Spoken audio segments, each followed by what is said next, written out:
Hello बच्चों, देखो अब इलेक्ट्रोकेमिस्ट्री में बस एंड में हैं। हमने गैल्वेनिक सेल पढ़ चुके हैं, इलेक्ट्रोलाइटिक सेल भी हो गया। प्रेफरेंशियल इलेक्ट्रोलिसिस के बेसिस पर कुछ क्वेश्चन सॉल्व कर रहे थे। चलो एक आध क्वेश्चन और भी लो। Let us take one question ऐसे जैसे एसिडिक सोडियम एसिटेट या पोटेशियम एसिटेट का इलेक्ट्रोलिसिस कराते हैं तो एल्केन्स बनाने का एक मेथड होता है, कोलबेज मेथड, मैंने बताया भी था। उसके ऊपर क्वेश्चन मान लो ऐसे कह दें कि 0.1 litre 0.5 m CH3COK is electrolyzed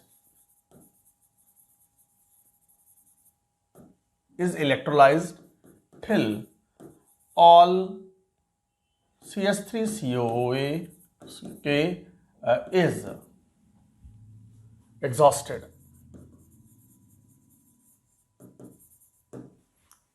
पूरा का पूरा सोडियम एसिटेट एग्जॉस्ट करा दिया, ठीक है। Find total volume of gases evolved at STP. Question में दिया हुआ है molar volume of gas at STP 22.4 litre per mole. वैसे होती तो एग्जैक्ट वैल्यू 22.7 है, बट 22.4 पहले चलती थी पुरानी डेफिनेशन के हिसाब से। एसटीपी की पुरानी डेफिनेशन के हिसाब से pressure used to be 1 atmosphere. अभी क्या होता है लेटेस्ट में, प्रेशर इज 1 बार, तो उसकी वजह से 22.4 लेते थे पहले। अभी भी चल रहा है ये सब, बट एक्चुअली में आज की तारीख में as on the new definition of the STP it is 22.7 litre per mole. पर चलो दे दी ये वैल्यू, जरा सॉल्व तो करो क्वेश्चन। आपको बताया हुआ ये है प्रोडक्ट ऑफ इलेक्ट्रोलिसिस क्या होंगे, बाकी फैराडेज लॉज आपको पता ही होता है। Do it.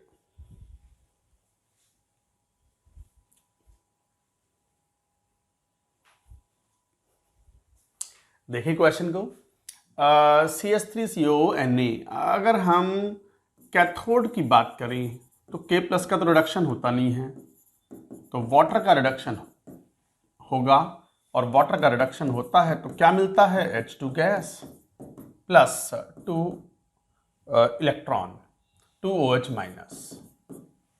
अच्छा, एनोड पर क्या रिएक्शन होगी? एनोड पर रिएक्शन होगी 2 CH3CO माइनस। इसका इलेक्ट्रोलिसिस कराओगे तो एनोड पर ऑक्सीडेशन होगा तो C2H6 गैस मिलेगी, CO2 गैस मिलेगी प्लस 2 इलेक्ट्रॉन, इस टाइप से। अच्छा ठीक है, अब एसिटेट आयन पूरा का पूरा एग्जॉस्ट हो गया, क्वेश्चन ने कहा है, तो इलेक्ट्रिसिटी भी उसी के हिसाब से सप्लाई की होगी। जैसे कितने मोल्स हैं जरा देखें एक बार। एसिटेट आयन के मोल्स जो हैं, moles of CH3COK, molarity into volume 0.5 into volume 0.1, 0.05 मोल। तो ये 0.05 मोल हैं, तो इसका मतलब ये पूरा का पूरा एग्जॉस्ट करवा दिया। अच्छा, 2 मोल के लिए 2 फैराडे चाहिए, तो 0.05 के लिए 0.05 फैराडे आपने सप्लाई किए होंगे पक्के से। 0.05 फैराडे सप्लाई किए होंगे तब पूरा एसिटेट आयन खत्म होगा। चलो ठीक है, तो 0.05 मोल से ये कितना, 2 मोल से 1 मोल, तो 0.05/2 मोल। ये गैस कितनी मिली, 2 मोल से 2 मोल, तो 0.05 से 0.05 मोल। बस यही नहीं, अभी और भी है। कौन? हाइड्रोजन गैस भी तो मिली है, ये भी तो कैलकुलेट करो। ये दोनों गैसेज एनोड पर मिली हैं, ये हाइड्रोजन गैस कैथोड पर मिली है। अच्छा, ये तो पता ही है जितनी इलेक्ट्रिसिटी कैथोड पर पास होगी उतनी एनोड पे पास होगी। एनोड पर अगर 0.05 फैराडे पास करवाई गई है तो यहां भी 0.05 फैराडे पास हुई होगी कैथोड पर। तो 2 फैराडे से 1 मोल, तो 0.05 से 0.05/2 मोल बना होगा। OH माइनस वगैरह छोड़ो, पीएच पूछते तो बताए थे, पूछा नहीं है, केवल volume of the gases evolved की बात कर रहे हैं। तो टोटल मोल्स ऑफ गैसेस कितने हो गए, वो हो गए 0.05/2 प्लस 0.05/2 प्लस 0.05, तो कितना हाफ और प्लस हाफ 1, 0.05 प्लस 0.05 0.1 मोल। तो फिर वॉल्यूम ऑफ गैसेस टोटल, बस आ गया आंसर 0.1 इंटू 22.4, दैट्स इट। तो इस तरीके से आप ये कहते हो। तो बच्चों ये बड़ा इंपॉर्टेंट क्वेश्चन भी था, याद भी रखेंगे, इलेक्ट्रोलिसिस में पता होना चाहिए। हालांकि ऑर्गेनिक केमिस्ट्री वाले बताते हैं इस रिएक्शन को। अच्छा, एक और चीज, अगर हम पोटेशियम एसीटेट की जगह पोटेशियम फॉर्मेट या सोडियम फॉर्मेट लेते हैं, जैसे ये, इसका इलेक्ट्रोलिसिस करवाओ, तो मालूम है क्या मिलेगा? H2 गैस मिलेगी, CO2 गैस मिलेगी, और साथ ही साथ वाटर के इलेक्ट्रोलिसिस से वाटर का रिडक्शन होगा, तो वहां से भी आपको हाइड्रोजन गैस मिलेगी। ये मिलेगी कैथोड पर मान लो, और ये मिलेंगी एनोड पर। यहाँ एल्काइल ग्रुप नहीं है, H है तो H2 गैस आ जाएगी, एल्काइल ग्रुप होता तो एल्केन आ जाता, और CO माइनस से CO2 आ जाएगी। तो इस तरीके से होगी। अच्छा, रिएक्शन को बैलेंस करो तो कितना, 2CH3CO माइनस 2HCO माइनस का इलेक्ट्रोलिसिस कराओगे तो H2 plus 2CO2 plus 2E, ऐसे आएगा। तो ये 1:2 के रेशियो में होंगी, तो 2 भी चाहो तो लिख सकते हो। तो इस तरीके से होगा, और ये वाली हाइड्रोजन कैथोड पर लिबरेट होगी। ध्यान रखना, ये भी एक इंपॉर्टेंट पॉइंट है, कई बार बच्चों को पता नहीं होती ये बात कि सोडियम फॉर्मेट या पोटेशियम फॉर्मेट का इलेक्ट्रोलिसिस कराओगे, then what will be the product of electrolysis, you will get this one. Followed. अच्छे सवाल हैं सब, जेईई एडवांस्ड के लिए बड़े यूजफुल क्वेश्चंस हैं। और एक क्वेश्चन लेते हैं, चलिए, ये भी एक अच्छा सवाल होता है अक्सर। हालांकि ये सवाल जो है वो बड़ा कॉमन क्वेश्चन है, बट डाउट जरूर पूछते हैं बच्चे इसमें। तो क्या question? Let us take another question. Question ही आते हैं इस चैप्टर से, we should be very well conversed with. Question है, during preparation of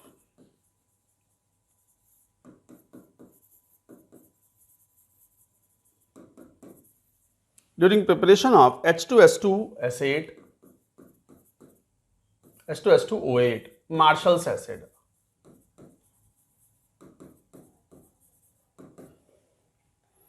O2 gas is also released at anode,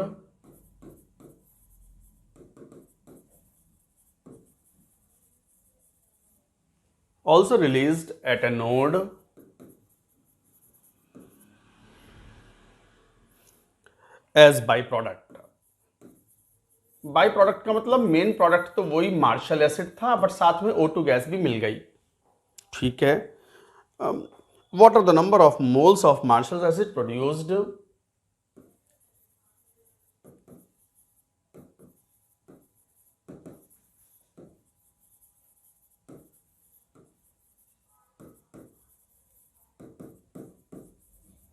martial acid produced if 8.96 liter of H2 at cathode and 2.24 liter of O2 at anode at STP are formed। देखो भाई, attempt करो एक बार question को। इसमें वो वाला concept useful होगा कि जितने फैराडे इलेक्ट्रिसिटी एनोड पर पास होती है उतनी कैथोड पर, तो number of gram equivalents of the products obtained at cathode is equal to number of gram equivalents of the products obtained at anode. Do it.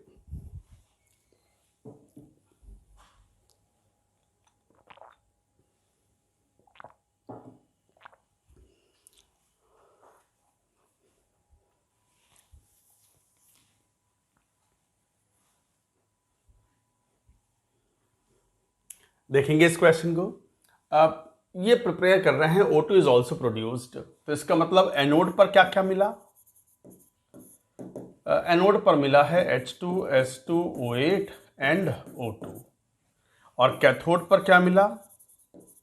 Cathode पर मिला है केवल H2 गैस। ये हुए। अच्छा, रिएक्शन अमोनियम सल्फेट का या H2SO4 का इलेक्ट्रोलिसिस करवाते हैं, H2SO4 का इलेक्ट्रोलिसिस करवाते हैं तो मिलता है ये H2S2O8 plus 2H plus 2E। ये एनोड पर, और H प्लस का रिडक्शन हो जाता है ये कैथोड पर।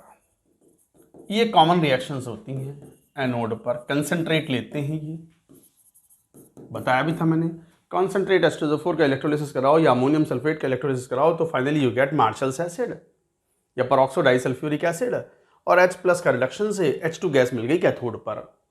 साथ में क्वेश्चन ने ये कहा है कि कहीं ना कहीं वाटर का ऑक्सीडेशन भी हुआ है, बाई प्रोडक्ट के रूप में मिला है ये, तो H2 plus 4H plus O2 मिलेगी।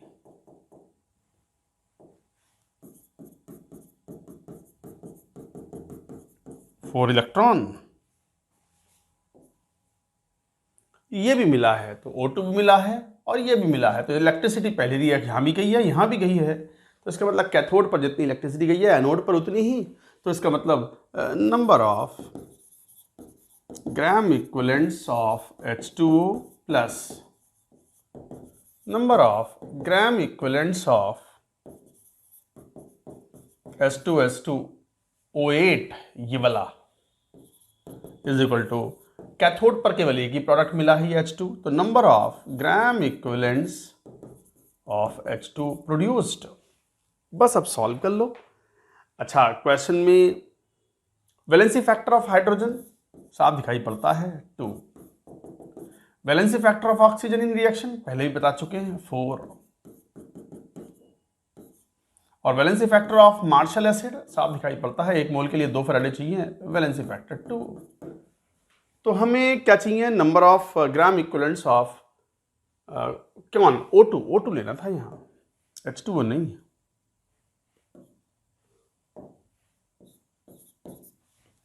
तो number of gram equivalents of O2 अगर बात करें तो O2 का वॉल्यूम कितना है? 2.24 लीटर अपन 22.4 क्या बन गया? Moles into valency factor 4 plus number of gram equivalents of H2S2O8। H2S2O की मोल x मोल है मान लो, into valency factor 2 number of gram equivalents. Number of gram equivalents of hydrogen, hydrogen का वॉल्यूम कितना है? 8.96 अपॉन 22.4 इंटू वैलेंसी फैक्टर कितना hydrogen का? 2। तो देखना भाई ये कितना हो गया? 0.4 रह गया ये, तो 2x plus 0.4 is equal to 2 चौक 8 है, 24 चौक 96, तो चौक 8 0.4 0.8, तो x की वैल्यू 0.2 हो गई। 0.2 mole is the answer, that's it. इतने मोल ऑब्टेन होगा। तो बच्चों ये थे कुछ छोटे छोटे questions based on preferential electrolysis, Faraday's laws. DPP sheet solve करेंगे तो you will understand. After this part is over, let us talk about now the आखिरी part, last part of the chapter, electrolytic conduction. तो heading लिखो electrolytic conduction.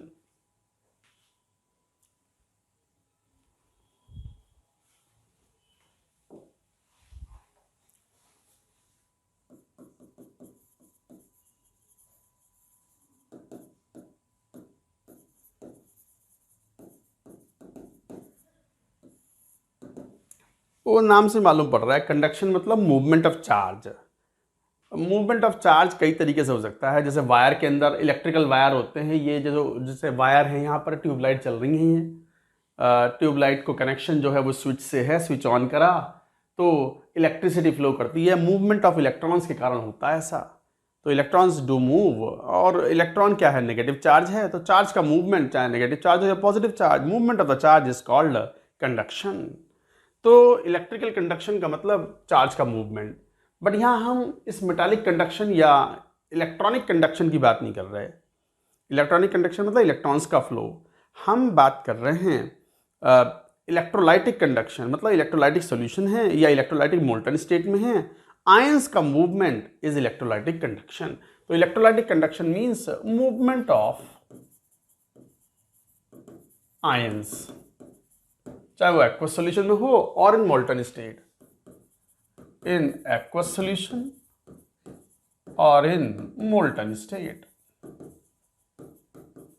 Molten state मतलब पिघला हुआ, जैसे NaCl है, पानी में घोल दो तो भी सॉल्यूशन बन गए, Na plus aqueous Cl minus aqueous, दो प्लेटें इंसर्ट करो, बाहर से बैटरी लगा दो, पोटेंशियल डिफरेंस अप्लाई करोगे तो इलेक्ट्रिक फील्ड जनरेट हो जाएगा between the metal plate, electrical force लगेगा on the ions, ions will move towards the respective plates. या फिर मोल्टन स्टेट में ले लो, NaCl को पिघला लो, इतना हाई टेम्परेचर पर हीट कर दो कि वो सॉलिड मेल्ट होकर के लिक्विड में कन्वर्ट हो जाए, प्योर लिक्विड, पानी ना है। तो Na प्लस और Cl माइनस के बीच का फोर्स ऑफ अट्रैक्शन आपने तोड़ दिया मेल्टिंग के बियॉन्ड जाकर के, by giving such a huge amount of the heat और एनर्जी। अब आयन फ्रीली अनबाउंड हैं, दो प्लेट इंसर्ट करो, पोटेंशियल डिफरेंस अप्लाई करो, आयंस दौड़ेंगे तो चार्ज फ्लो होगा under the electric field. Movement of the charge under electric field is nothing but electrical conduction. अब ये कंडक्शन भी दो तरीका हो सकता है। कौन से दो तरीके कंडक्शन? एक तो होता है मेटालिक कंडक्शन,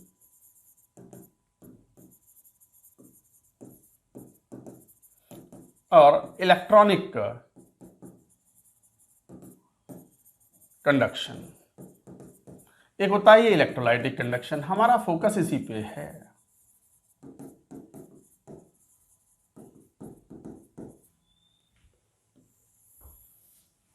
इलेक्ट्रोलाइटिक कंडक्शन पे है, यहां तो electron move under electric field,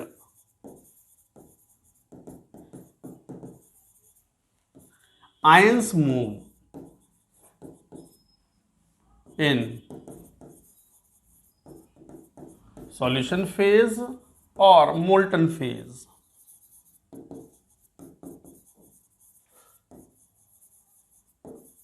under electric field ये होता ही है। अच्छा, यहां पर तो क्या है कि कॉम्पोजिशन रिमेन्स अनचेंज्ड, वायर का कॉम्पोजिशन थोड़ी बदलता है।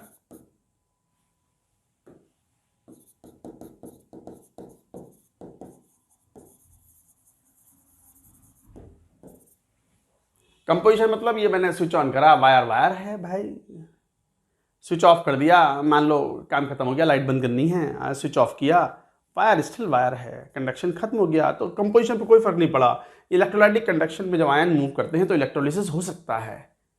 इलेक्ट्रोलिसिस अगर हुआ तो कंपोजिशन में change due to electrolysis.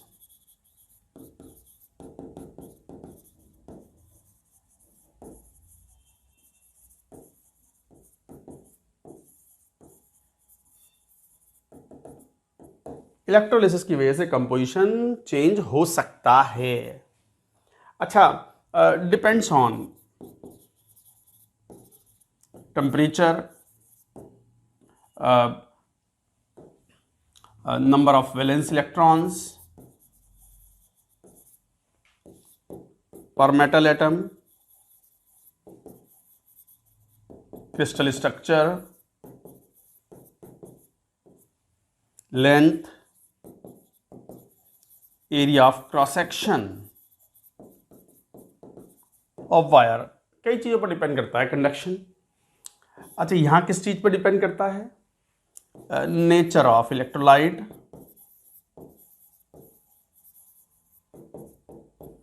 It's concentration, solvent nature, its viscosity, इन पे भी डिपेंड करता है सब। विस्कोसिटी एटसेट्रा, टेम्परेचर, इन सब बातों पर डिपेंड करता है। अच्छा, ये बड़ा इंपॉर्टेंट पॉइंट है, टेम्परेचर बढ़ाने पर मेटालिक कंडक्शन घटता है।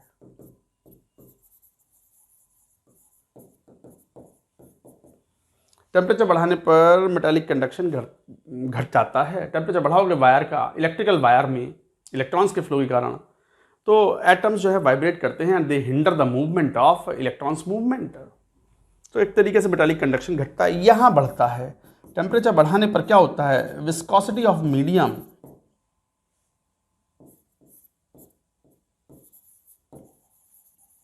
मतलब सॉल्यूशन, वो विस्कोसिटी घटती है और विस्कोसिटी घटेगी तो आयंस का मूवमेंट का रेजिस्टेंस घटेगा और कंडक्शन बढ़ेगा, तो इलेक्ट्रोलाइटिक कंडक्शन बढ़ जाता है। ये अक्सर क्वेश्चन पूछा भी जाता है, this is an important point. यहां भी और यहां भी कि टेम्परेचर बढ़ाने पर विस्कोसिटी ऑफ द मीडियम घट जाती है और विस्कोसिटी घटेगी। विस्कोसिटी क्या है, ज़्यादा विस्कस सॉल्यूशन होगा तो आयन का मूवमेंट आसान थोड़ी होगा।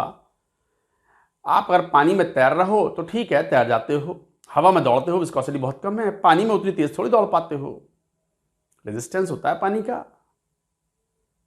और यही आपको अगर मान लो किसी ऑयल में एक हाई विस्कोसिटी के ऑयल में डाल दिया जाए और कहा जाए जरा तैरना, तो कैसे तैरोगे, नहीं ना। तो विस्कोसिटी अगर घटेगी, टेम्परेचर बढ़ाने पर विस्कोसिटी घटती है लिक्विड्स की, और विस्कोसिटी घटेगी तो कंडक्शन ज़्यादा होगा, फास्ट होगा, मूवमेंट या mobility of the ions will increase and accordingly conduction will increase. हमारा फोकस ये है electrolytic conduction, mostly solution phase में या मोल्टन स्टेट में किस तरीके से इलेक्ट्रिकल कंडक्शन होगा, that we are gonna talk about, we are going to talk about.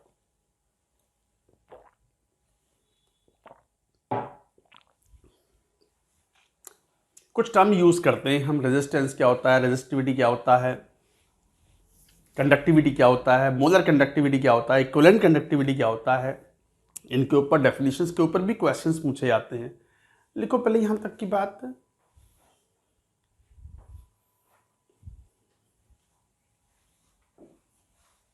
जैसे हम एक बात कहते हैं ना कि रेजिस्टेंस इलेक्ट्रिकल वायर के लिए ही बोलते हैं, is directly proportional to length of the wire and inversely proportional to the area of cross section।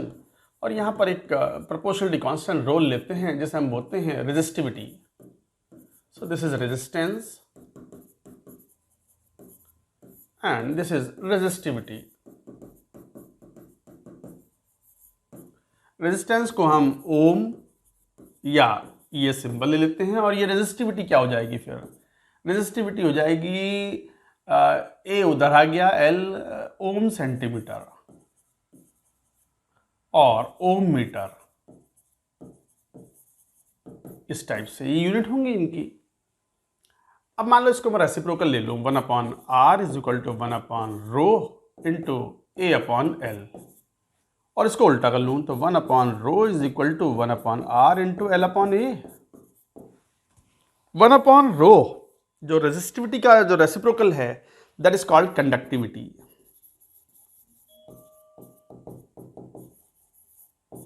Kappa use करते हैं, के जैसा दिखता है कप्पा के जैसा ही दिखता है, जैसे थीटा फाई साई इस टाइप से सिंबल होते हैं, ऐसे कप्पा होता है, उसे कप्पा बोलते हैं, कप्पा को के बोल देते हैं हम, के कंडक्टिविटी, के कंडक्टिविटी और स्पेसिफिक कंडक्टेंस।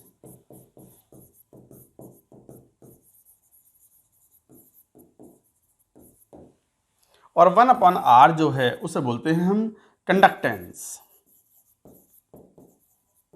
सिंबल यूज करेंगे G। और L/A हम अगर सेल की बात कर रहे हैं तो सेल के लिए ये कहलाता है सेल कांस्टेंट। सेल के लिए ये कांस्टेंट होता है किसी गिवन सेल के लिए, तो L/A is called cell constant. अच्छा, कंडक्टेंस की यूनिट क्या हो जाएगी, ओम माइनस और मो, उल्टा लिख दिया MHO मो, और siemens, ohm -1 is called siemens. और कंडक्टिविटी किसके बराबर हो गई, साइमंस सेंटीमीटर -1 इन CGS और siemens metre -1 in SI। CGS में साइमंस सेंटीमीटर -1, SI में साइमंस मीटर -1।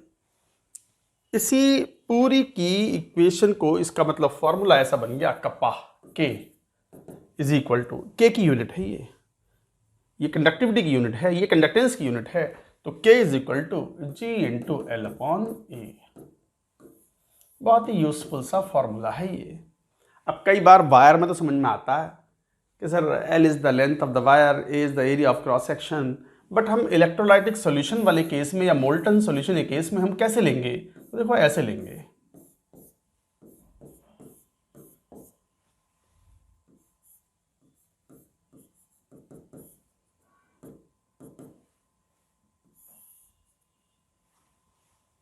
मान लो ये एक कंडक्शन के लिए एक सेल है, इलेक्ट्रोलाइटिक सेल टाइप। अब मान लो ये दो मेटल प्लेट्स हैं, इनके बीच की जो दूरी है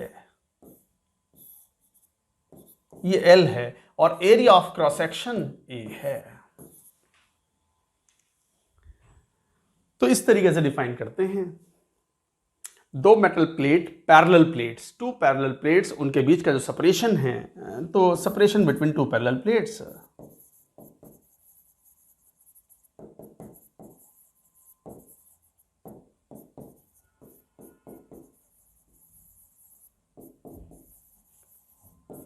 तो ये जो दो प्लेट्स हैं उनके बीच का जो सेपरेशन है वो L है और common area is the common area of projection dipping into the solution. तो A क्या है? कॉमन एरिया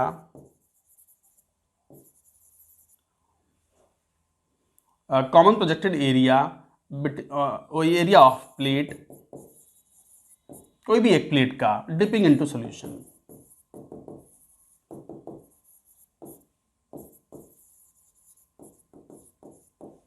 सॉल्यूशन में जो कॉमन एरिया डिप्ड है वो है ये। अच्छा, ए क्या कॉमन एरिया? पैरेलल प्लेट है, ये रही पैरेलल प्लेट। देखो जैसे ये ए, ये रही पैरेलल प्लेट, हथेली को मैंने प्लेट मान लिया, ये रही ऐसे, इनके बीच की सेपरेशन L, प्लेट डिपिंग है। सॉल्यूशन में अगर डिप ना होगी, सॉल्यूशन भरना भूल गया, मान लो हवा है तो हवा थोड़ी मूव करेगी यार, आयंस मूव करते हैं under electric field, molecules move नहीं करते, तो फिर नो कंडक्शन, फॉर्मूले एप्लीकेबल नहीं होंगे, सॉल्यूशन में डूबा हुआ होना जरूरी है। अच्छा, ये पैरेलल प्लेट है, इनका प्रोजेक्टेड एरिया A होना चाहिए इस टाइप से। एक प्लेट को आधा उठा दिया तो पता चला पैरेलल एरिया आधा ही रह गया, A/2। अब एक प्लेट को पूरा ऊपर उठा दिया तो प्रोजेक्टेड एरिया, कॉमन एरिया 0 रह गया, भले ही डिपिंग हो। तो इसका मतलब कॉमन एरिया A जो होना चाहिए वो पैरेलल ऐसा होना चाहिए। नमस्ते, समझ गए?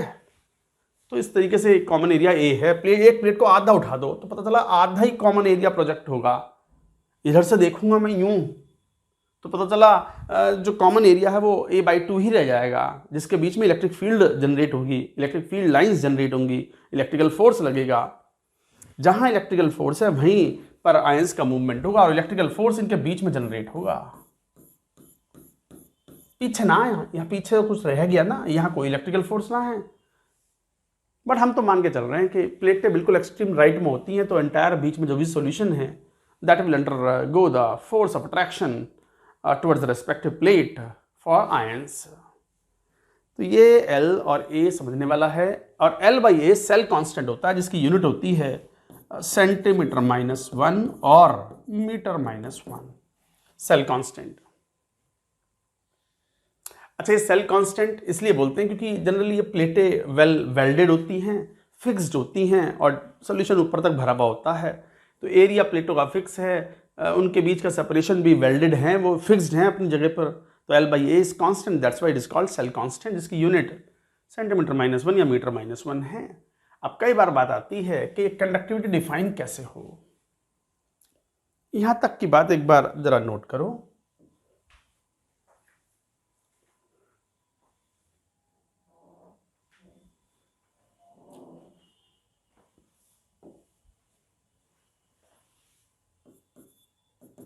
जैसे conductivity K is equal to what, G into L/A। G तो हम फाइंड आउट कर लेंगे, रेजिस्टेंस मेजर कर लेंगे। G क्या है? 1/R, रेजिस्टेंस का रेसिप्रोकल। और resistance can be experimentally measured in the Wheatstone bridge.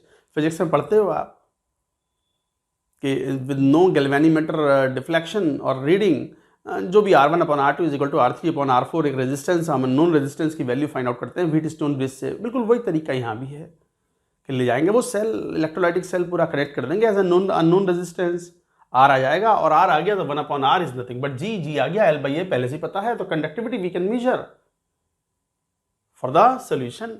But इसको मैं अगर यूं कह दूं L बाई एल से मल्टीप्लाई कर दूँ तो कोई फर्क, मल्टीप्लाई और डिवाइड दोनों कर दूँ तो ये A इंटू एल क्या हो गया, वॉल्यूम हो गया, तो G into L square upon V। L अगर 1 ले लें, 1 सेंटीमीटर, यूनिटी ले लिया हमने, तो अगर A को मैं अगर 1 ले लूं, L अगर A हो और A 1 सेंटीमीटर स्क्वायर हो तो V कितना हो गया, 1 सेंटीमीटर क्यूब, यूनिट वॉल्यूम।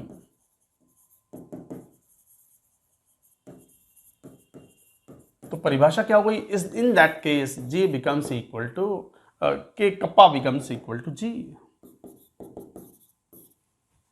तो conductivity is the conductance of unit volume of solution filled between the two parallel electrodes of unit distance apart। ये परिभाषा है वेरी वेरी इंपॉर्टेंट। कंडक्टिविटी कौन, kappa. Conductivity is the conductance of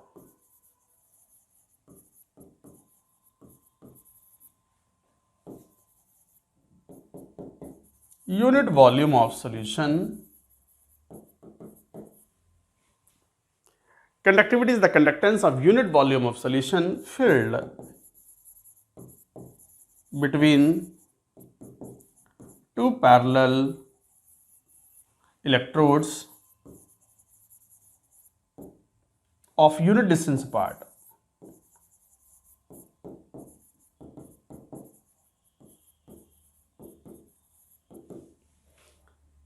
तो unit distance apart वाले, तो एक तरीके से ये परिभाषा बड़ी यूजफुल है। Conductivity is the conductance of unit volume of solution. जो भी यूनिट वॉल्यूम या 1 सेंटीमीटर क्यूब या 1 मीटर क्यूब जो भी यूनिट ले रहा हो, उस सॉल्यूशन की कंडक्टेंस ही कंडक्टिविटी है। तो ये वर्ड इंपॉर्टेंट है, ध्यान रखना। Conductivity is the conductance, conductance मतलब G of the unit volume of solution.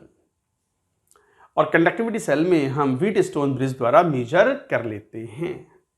ये थोड़ा ध्यान देने वाली बात है। यहीं पे एक दो पॉइंट्स और इंपॉर्टेंट आते हैं, जैसे क्या, कंडक्टिविटी जो होती है, conductivity is additive property.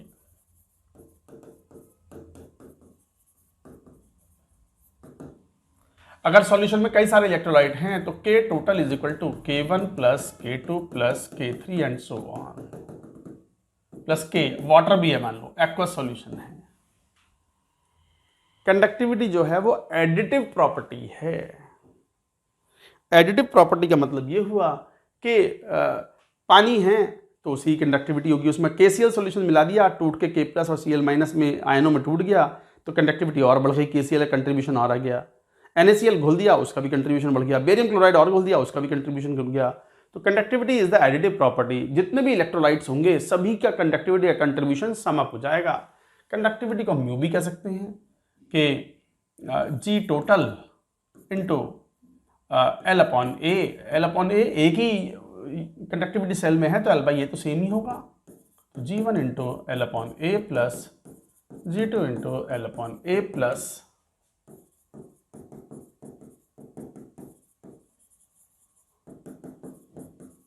L upon A अगर मैं कैंसिल आउट कर दूं यहां से तो कह सकता हूं कि GT total conductance is equal to conductance contributed by all the electrolytes. और conductance is nothing but reciprocal of resistance. तो 1 upon R total is equal to 1 upon R1 plus 1 upon R2 plus 1 upon R3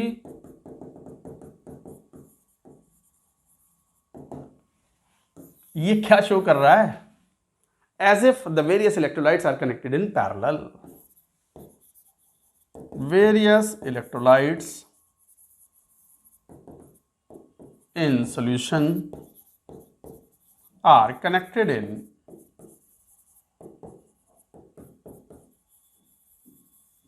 parallel. Parallel में connected है, series में connected नहीं है। Series में क्या होती है, R total is equal to R1 plus R2 plus R3, ये होता है सीरीज। और पैरेलल में 1 upon R total is equal to 1 upon R1 plus 1 upon R2 and so on. तो इस तरीके से रेजिस्टेंस कनेक्टेड है, ये इस बात को इंडिकेट कर रहा है। तो ये बड़ी इंपॉर्टेंट प्रॉपर्टी थी। अच्छा, कई बार क्वेश्चंस में अगर ना दिया जाए तो ये conductivity of water is very small, pure water का conductivity contribution is extremely small. क्यों? क्योंकि प्योर वाटर तो मॉलिक्यूल्स हैं, सेल्फ आयोनाइजेशन होता है, थोड़ा सा H+ और OH- बनता है, उसकी वजह से आती तो वैल्यू है थोड़ी सी, but it is very negligible, very small, ignored sometimes in questions if data is not given. क्या लिखेंगे इस बात को? पहले यहां तक की बात लिखिए जरा।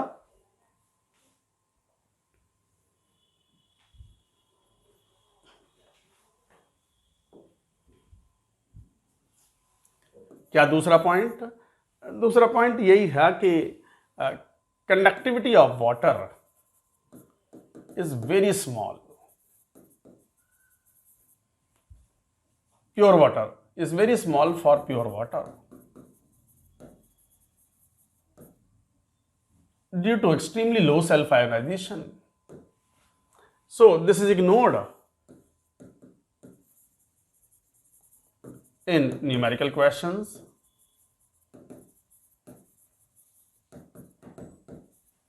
If data is not known.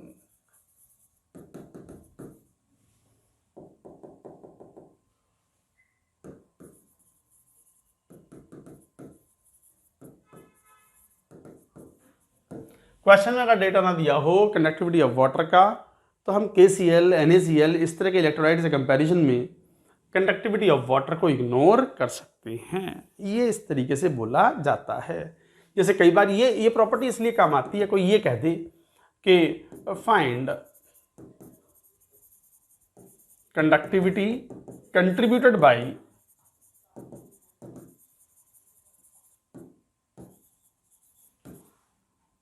AgCl, या मान लो ऐसे ले लो, बाई फॉर्मिक एसिड CH3COH if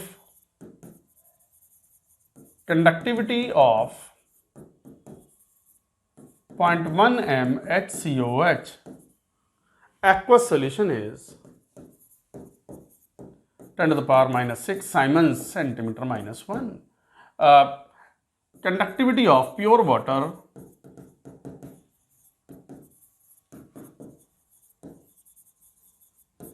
कुछ दी भी है, मान लो 5 × 10 to the power minus 8 Siemens centimeter minus 1। बड़ा सीधा सा क्वेश्चन है, जरा बताना आंसर क्या होगा। Tell the answer.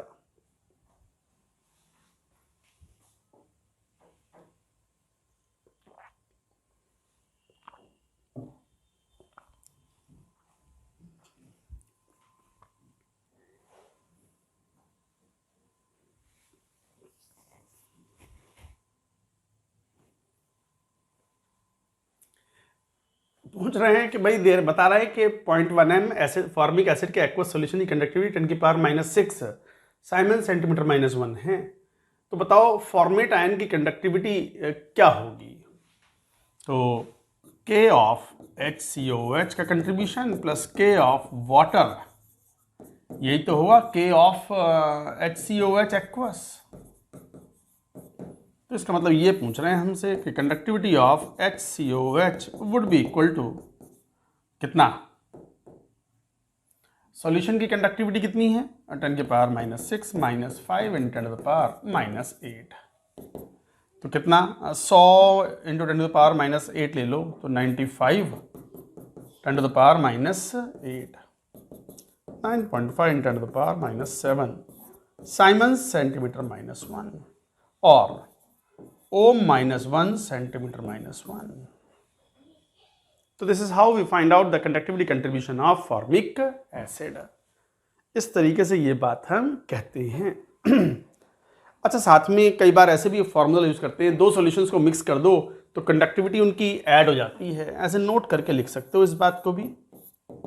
मान लो कोई सॉल्यूशन 1 है, कोई सॉल्यूशन 2 है, इसका वॉल्यूम V1 था, कंडक्टिविटी K1 है, इसका वॉल्यूम V2 है, कंडक्टिविटी K2 है। वैसे तो जरूरी नहीं है कि लीनियर वेरिएशन हो, तो लीनियर वेरिएशन मानते हुए इनको मिक्स कर दिया, मिक्स्ड। तो फिर conductivity of the final solution is equal to K1 V1 plus K2 V2 upon V1 plus V2। इस फॉर्मूले से भी फाइंड आउट कर लेते हैं, लीनियर वेरिएशन मानते हुए। अजम्पशन है ये सब अप्रॉक्सीमेशन होते हैं कि दो सॉल्यूशंस हैं, दोनों सॉल्यूशंस की अपनी अपनी कंडक्टिविटी वैल्यूज़ होंगी, दोनों का वॉल्यूम होगा। अब दोनों को मिला दिया तो वॉल्यूम तो बढ़ गया ना, तो कंडक्टिविटी तो डिपेंड करेगी भाई उस पर कि प्लेटों के बीच में कितना ये वॉल्यूम आ सकता है, तो कंसंट्रेशन पे तो डिपेंड करेगा ही करेगा। तो फिर फाइनल कंडक्टिविटी कैसे निकालें, तो K1V1 plus K2V2 upon V1 plus V2, जरूरत पड़ने पर इस फॉर्मूले को हम यूज़ कर सकते हैं for calculating the conductivity of the final solution. Clear? तो इस तरह के पॉइंट्स आते हैं, आप क्वेश्चंस में इनका इस्तेमाल कर लेते हो। यहीं पे एक टर्म आता है अब, molar conductivity, the most important molar conductivity, और उसी का भाई बंधु होगा इक्विवेलेंट कंडक्टिविटी। मोलर और इक्विवेलेंट में मतलब वही मोल कॉन्सेप्ट और इक्विवेलेंट कॉन्सेप्ट वाला डिफरेंस है, कोई बहुत बड़ी बात नहीं है, वैलेंसी फैक्टर से दोनों रिलेट हो जाएंगी। जरा लिखो यहां तक की बात एक बार। नेक्स्ट हेडिंग लिखो, molar conductivity. Molar conductivity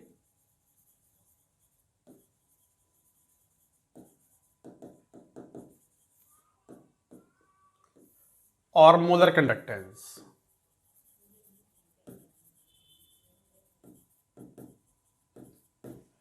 symbol इसका लैम्डा एम यूज कर लेते हैं। दो तरह के लैम्डा एम यूज करते हैं। लैम्डा एम ये कंप्लीट इलेक्ट्रोलाइट के लिए यूज करते हैं, और यदि इंडिविजुअल आयंस का कंट्रीब्यूशन लेना हो तो ये छोटा लैम्डा एम, जैसे Na प्लस का, या छोटा लैम्डा एम Cl माइनस का।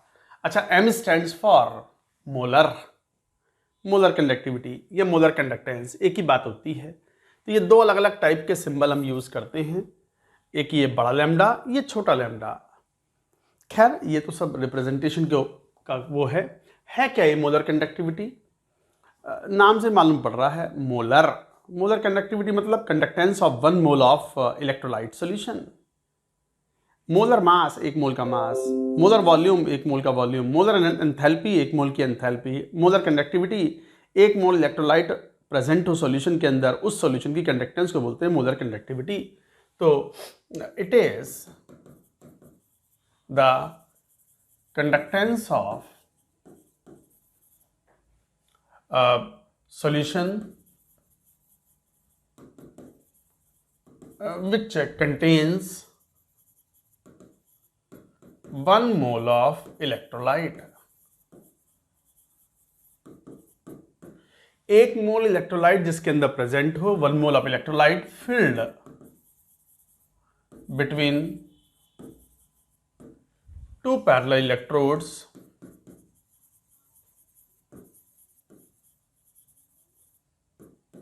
of unit distance apart,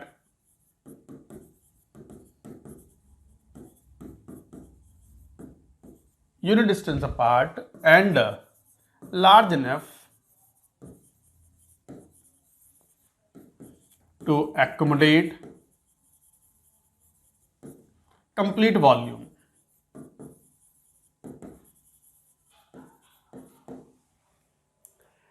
ये उस सॉल्यूशन की कंडक्टेंस है जिसमें 1 मोल इलेक्ट्रोलाइट प्रेजेंट है। मेन परिभाषा तो ये है, filled between the 2 parallel electrodes of unit distance apart and they are large enough to accommodate the complete volume. Volume कुछ भी हो सकता है यहाँ। कंडक्टिविटी में और मोलर कंडक्टिविटी में यही तो अंतर है। कंडक्टिविटी यूनिट वॉल्यूम सॉल्यूशन की कंडक्टेंस है, मोल्स कितने भी हों, और molar conductivity 1 mole electrolyte solution की कंडक्टेंस है, वॉल्यूम चाहे जितना भी हो, डिपेंडिंग अपॉन द कॉन्सेंट्रेशन। तो ये कहलाती है मोलर कंडक्टिविटी। अब जैसे मोलर कंडक्टिविटी के फॉर्मूले की बात करें, 1 मोल इलेक्ट्रोलाइट की कंडक्टेंस को बोलते हैं मोलर कंडक्टिविटी। जैसे फॉर्मूला था K इज इक्वल टू क्या, G इंटू एल अपॉन ए। आप L से मल्टीप्लाई और डिवाइड भी कर दो तो ये तो वॉल्यूम हो गया। तो एक तरीके से K की वैल्यू ऐसे कह सकते हैं हम कि G is equal to K into V upon L square. If L अगर 1 हो यूनिट, L को अगर यूनिटी ले ले, यूनिट डिस्टेंस, तो इसका मतलब and 1 mole electrolyte is taken, 1 mole electrolyte taken लिया जाए और L यूनिटी हो, तो फिर ऐसे में lambda M becomes equal to G। तो फिर ऐसे में जी की वैल्यू तो हो गई लैम्डा एम के इंटू वी। अब what is V? Volume of solution having 1 mole of electrolyte. और ये हो गई मोलर कंडक्टिविटी। वैसे तो ये भी एक फार्मूला है, बट हम इसे फार्मूले के रूप में यूज करते नहीं, क्योंकि volume of solution having 1 mole of electrolyte ये डायरेक्टली क्वेश्चन में दिया हुआ नहीं होता। हमें तो कंसंट्रेशन दी होती है मोल पर लीटर में, मोल पर लीटर दिया हुआ होता है, volume of the solution having 1 mole of electrolyte नहीं दिया हुआ होता। तो ये जो फॉर्मूला है ना, इसको हम एक कन्वीनियंट टर्म्स में, कंसंट्रेशन के टर्म्स में कन्वर्ट कर सकते हैं। कैसे कैसे? मान लो इन एसआई यूनिट या सीजीएस ले लो पहले।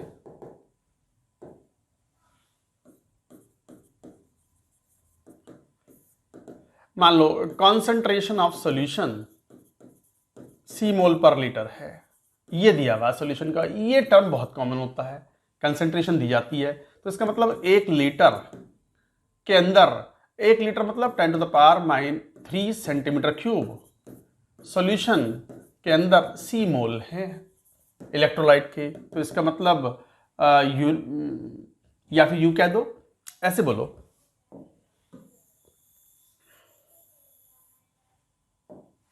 सी मोल इलेक्ट्रोलाइट प्रेजेंट है 1 लीटर सॉल्यूशन में और 1000 सेंटीमीटर क्यूब सॉल्यूशन में। तो 1000 सेंटीमीटर क्यूब में सी मोल्स हैं, तो फिर 1 मोल इलेक्ट्रोलाइट कितने सॉल्यूशन में प्रेजेंट होगा? 1000 अपॉन सी, और यही तो है वो वी। कौन सा? Volume of solution having 1 mole of electrolyte.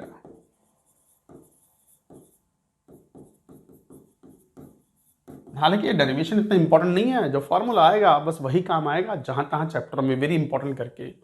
तो इसका मतलब वो जो पिछली स्क्रीन पर ये था lambda M is equal to K into V, तो lambda M is equal to K into V, और वी की वैल्यू कितनी हो गई? 1000 अपॉन सी। तो और मैं यूं लिख सकता हूं कि lambda M is equal to 1000 into conductivity upon molarity.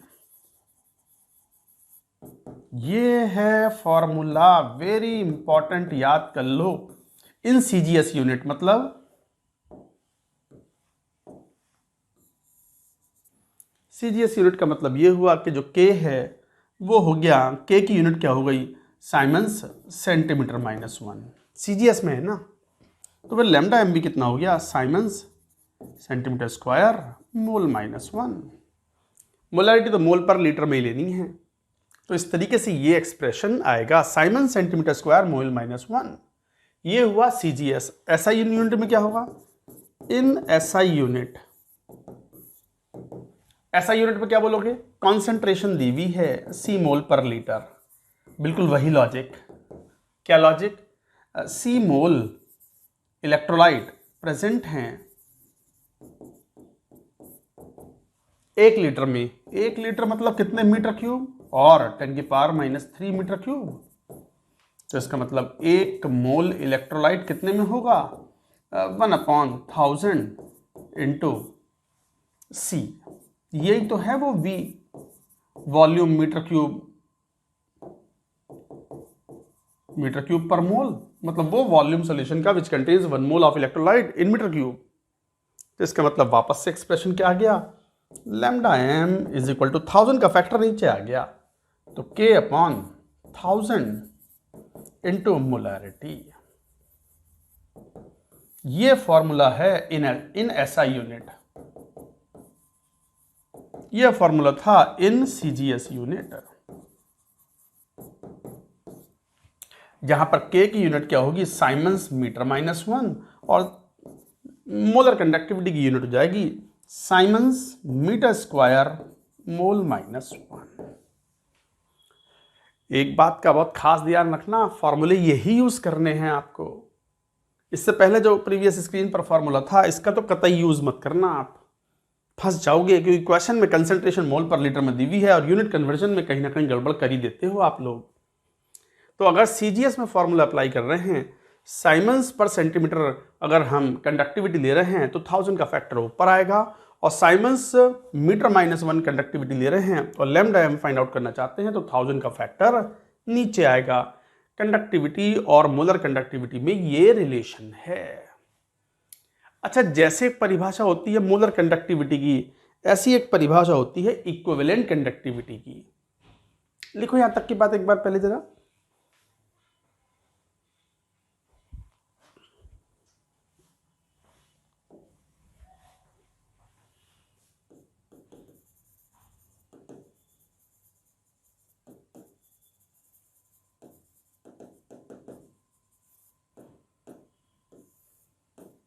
Lambda EQ बिल्कुल सिमिलर परिभाषा है, बस 1 mole is replaced by 1 gram equivalent of the electrolyte. 1 mole is replaced by 1 gram equivalent of electrolyte. तो 1 मोल जो है वो 1 gram equivalent of the electrolyte से replace होगा, और इक्विवेलेंट कंडक्टिविटी हम डिफाइन कर सकते हैं। तो ये थी इक्विवेलेंट कंडक्टिविटी। पूरी परिभाषा में, मतलब परिभाषा कैसे, मैं एक बार बोलूं तो शब्दों में, it is the conductance of the solution which contains 1 gram equivalent of the electrolyte filled between the 2 parallel electrodes of unit distance apart and large enough to accommodate the complete volume. फटाफट मैंने वही परिभाषा बोल दी, बस 1 मोल की जगह क्या replace किया, 1 ग्राम इक्विवेलेंट। तो बताओ फॉर्मूले में क्या चेंज होगा। एक तो इसकी यूनिट क्या होगी, साइमन्स सेंटीमीटर स्क्वायर, मोल -1 नहीं, इक्विवेलेंट -1 इन CGS। और SI में क्या होगी, Simons metre square, equivalent -1 in SI unit. तो इस तरीके से ये डेफिनेशन, ये यूनिट आएंगी, इक्विवेलेंट -1। अच्छा, फॉर्मूला क्या होगा, लैम्डा EQ क्या होगा, CGS में है तो 1000 × K अपॉन, अब नीचे मोलैरिटी नहीं आएगा, जब इक्विवेलेंस लेते हैं तो बताओ क्या आता है, नॉर्मेलिटी। ये था formula in CGS। Of course ये साइमन्स सेंटीमीटर -1 में है, तो फिर ये यूनिट हो गई Simons centimetre square EQ -1। Similarly अगर SI यूनिट में लेंगे तो फॉर्मूला बताओ, 1000 का फैक्टर कहां आएगा, नीचे आ जाएगा, इनटू नॉर्मेलिटी।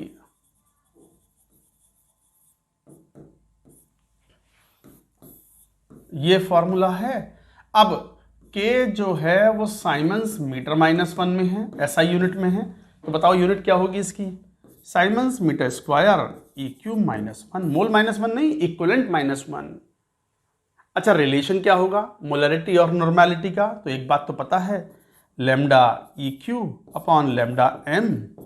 जैसे CGS का फॉर्मूला EQ क्या था, 1000 × K अपॉन नॉर्मेलिटी, और ये क्या था, 1000 × K upon molarity.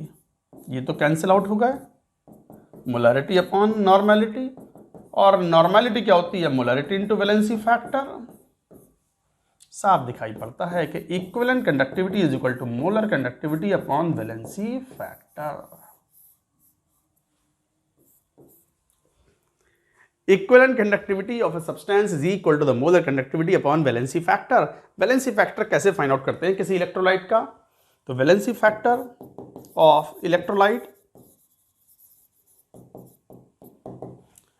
Total positive charge और इंग्लिश वाला और या टोटल नेगेटिव चार्ज, वो तो बराबर ही होते हैं ना, पर फॉर्मूला यूनिट।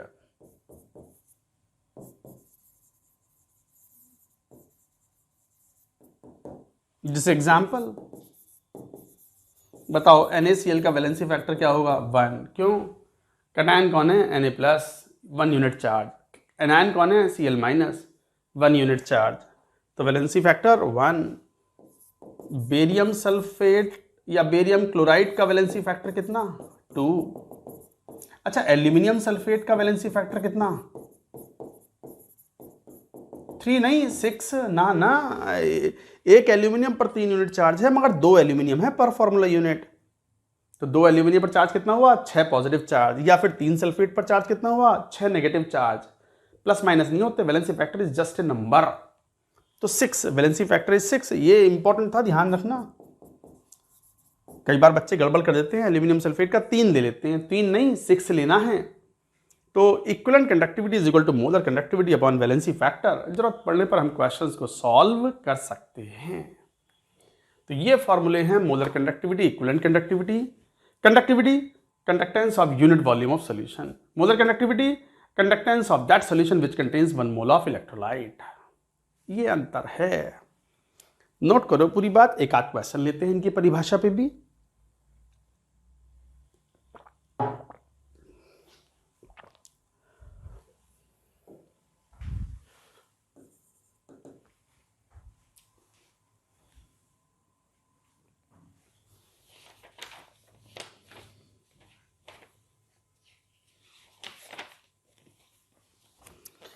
हाँ, ये एक क्वेश्चन है, मान लो। क्वेश्चन बड़ा सिंपल सा है। 0.005 m एक्वस NaOH सॉल्यूशन है। ठीक है, 0.05 ले लो।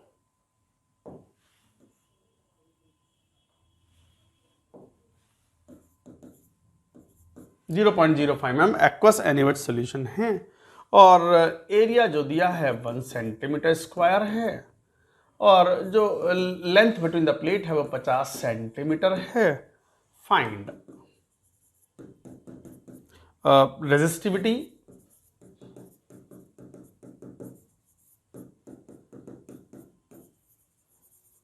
Conductivity, lambda m molar conductivity, lambda EQ equivalent conductivity. सीधे साधा फॉर्मूला बेस्ड क्वेश्चन है, जरा फाइंड आउट तो करो। रेजिस्टिविटी कितनी होगी? रेजिस्टेंस दिया हुआ है सॉल्यूशन का and that is 5 × 10³ Om.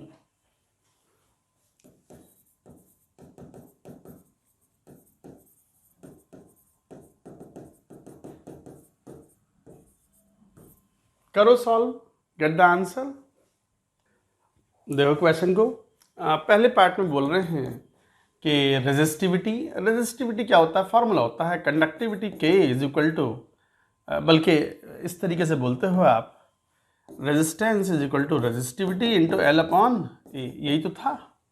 Resistance is directly proportional to the separation and inversely proportional to the area of cross section of the plates. तो R की वैल्यू दी हुई है 5 × 10³ rho into L upon A 50 upon A1। तो रो की value कितनी हो गई? ये 10 बार कैंसिल, 100 यूनिट क्या हो गई? ओम और सेंटीमीटर। बस यही आंसर हुआ। What is conductivity? K क्या फॉर्मूला होता है? 1/R into L upon A। यही तो होता है। तो 1/R into L upon A। तो 1/R की वैल्यू, R पता है हमें 5 × 10³ into L upon A। L की वैल्यू 50 अपॉन एरिया 1। तो कितना हो गया? 10 की पावर ये 10, 10 की पावर -2। व्हाट? Symonds centimetre -1। यही तो वैल्यू हुई। बिल्कुल इस तरीके से 10 की पावर -2 ये ना आंसर। हाँ सही है, 10 की पावर -2। मोलर कंडक्टिविटी का भी फॉर्मूला है हमारे पास।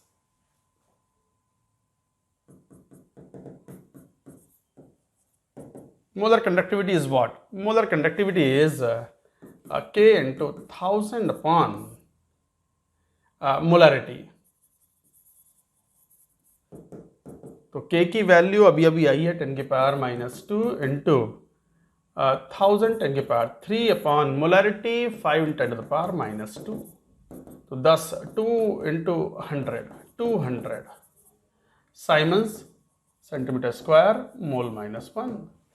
और लैम्डा ई क्यू कितना होगा, lambda E Q is equal to lambda M upon valency factor, NaOH का वैलेंसी फैक्टर 1 ही है, तो फिर यही हो गया ये 200 siemens centimetre square EQ minus 1। So that is it, these were the answers, questions were easy. आ गई बात समझ में? तो ये छोटे छोटे पॉइंट्स होते हैं दैट यू कैन अटेम्प्ट। अब मेन पॉइंट आता है कि कंसंट्रेशन चेंज करने का क्या प्रभाव पड़ता है on conductivity and molar conductivity. Note करो यहां तक की बात।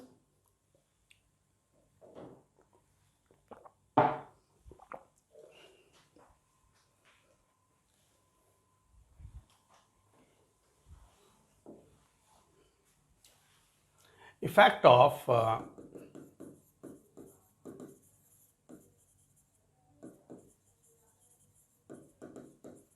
concentration variation on conductivity K। पहले K पे पढ़ते हैं फिर लैम्डा एम पे।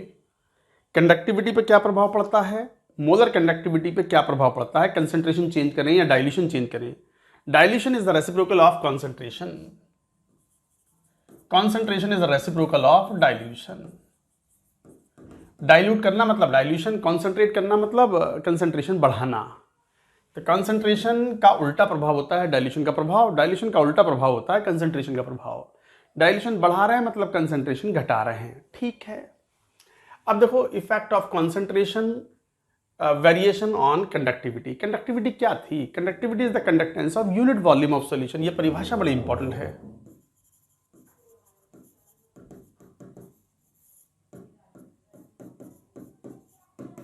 इज द कंडक्टेंस ऑफ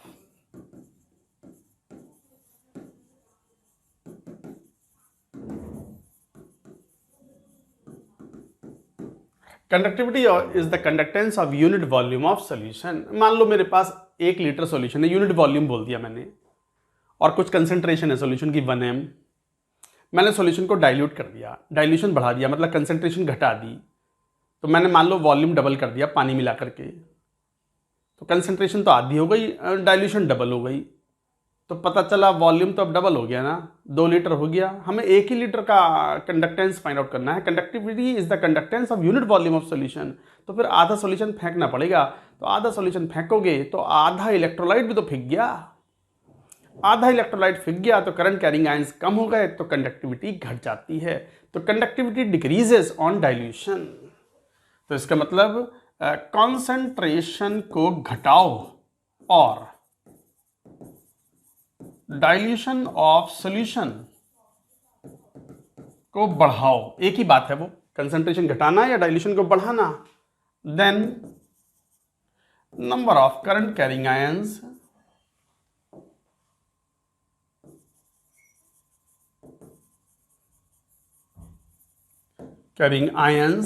पर यूनिट वॉल्यूम डिक्रीज होते हैं एंड हेंस कंडक्टिविटी डिक्रीजेस।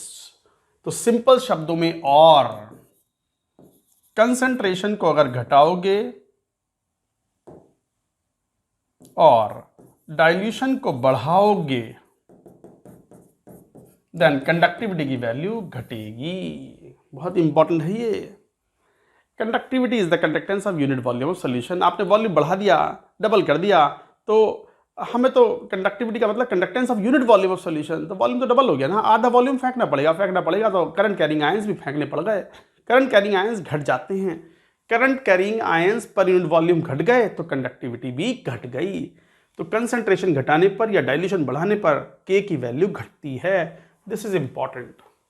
और इससे भी ज़्यादा इंपॉर्टेंट होता है लैम्डा एम पर क्या प्रभाव पड़ेगा, या lambda E Q. Lambda M lambda E Q तो एक ही चीज होती है। अगली स्क्रीन पर चलेंगे, लिखो ये वाली बात।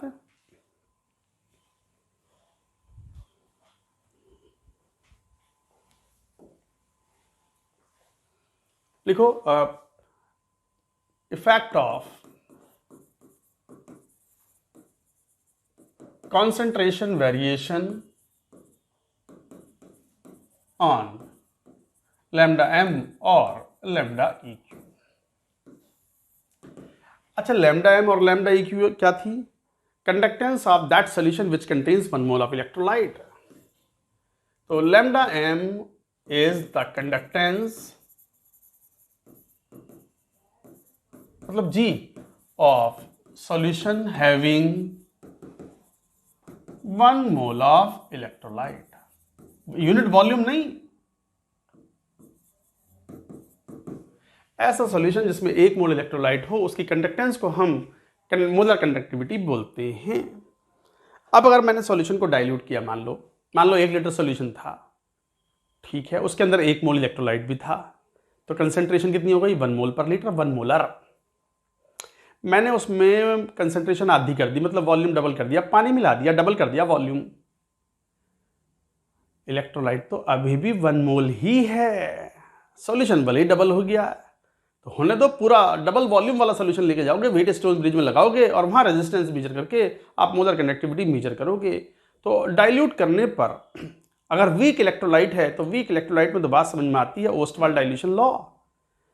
1 मोल इलेक्ट्रोलाइट था, वॉल्यूम डबल करके डबल कर दिया, वॉल्यूम 2 लीटर कर दिया, मान लो 1 लीटर से, सॉल्यूशन डाइल्यूट हो गया, कंसंट्रेशन आधी हो गई, तो dissociation of the weak electro, अगर वीक इलेक्ट्रोलाइट है तो उसका डिसोसिएशन बढ़ जाएगा, number of current carrying ions बढ़ेंगे, और number of current carrying ions बढ़ेंगे तो कंडक्टेंस तो बढ़ेगी, तो molar conductivity increases in case of the weak electrolyte very sharply.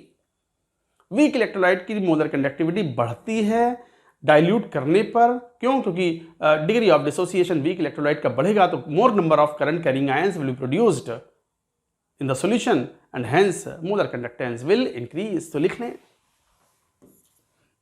For a weak electrolyte solution,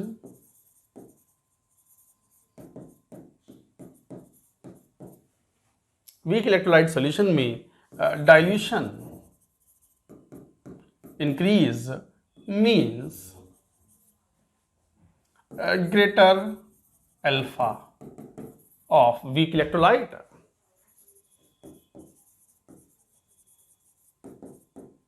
and hence number of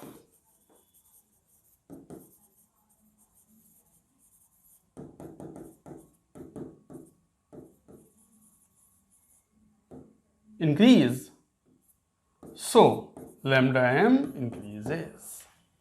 तो कहने का मतलब यह है lambda m increases sharply। यह था ओस्टवाल डाइल्यूशन लॉ।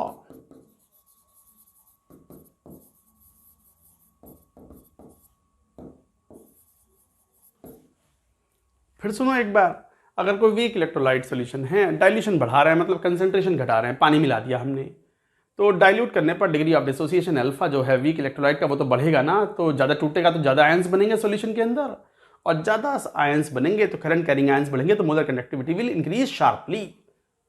अच्छा, ये तो हुआ वीक इलेक्ट्रोलाइट में कि शार्पली बढ़ेगी, ठीक है। स्ट्रॉन्ग इलेक्ट्रोलाइट में तो number of current carrying ions same रहते हैं, तो क्या सर मोलर कंडक्टिविटी सेम रहेगी डाइल्यूशन करने पर, क्योंकि आयंस तो बढ़ नहीं रहे? नहीं, आयंस तो नहीं बढ़ रहे, बिल्कुल सही बात कह रहे हो आप। स्ट्रॉन्ग इलेक्ट्रोलाइट में डाइल्यूट करने पर number of current carrying ions बढ़ते नहीं है, दे रिमेन सेम, क्योंकि वो पहले भी 100% टूटा पड़ा था, अभी भी 100% टूटा पड़ा है। तो फिर अंतर कहाँ आया? अंतर इस बात में आता है कि डाइल्यूट करने पर जो आयंस हैं, जो आयंस मूव करते हैं, उनके बीच में फ्रिक्शनल रेजिस्टेंस घट जाता है, हिंडर नहीं करते मूवमेंट ऑफ आयंस। तो डाइल्यूट सॉल्यूशन में आयंस दूर दूर होते हैं, हाइड्रेटेड आयंस का साइज अच्छा खासा बड़ा होता है, जो जितना छोटा गैसियस आयन होता है उसका हाइड्रेटेड साइज उतना ही बड़ा होता है, तो मोबिलिटी उसी घटती है। बट आयन अगर दूर दूर होंगे तो वो एक दूसरे को फ्रिक्शन कॉज नहीं करेंगे, तो फ्रिक्शनल रेजिस्टेंस घटता है और कंडक्टिविटी, मोलर कंडक्टिविटी थोड़ी सी बढ़ती है, थोड़ी सी, ज़्यादा नहीं।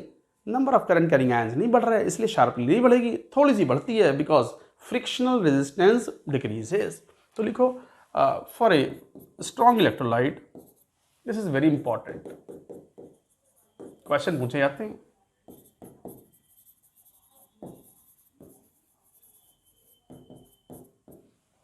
स्ट्रॉन्ग इलेक्ट्रोलाइट के लिए डाइल्यूशन अगर बढ़ाओगे then number of current carrying ions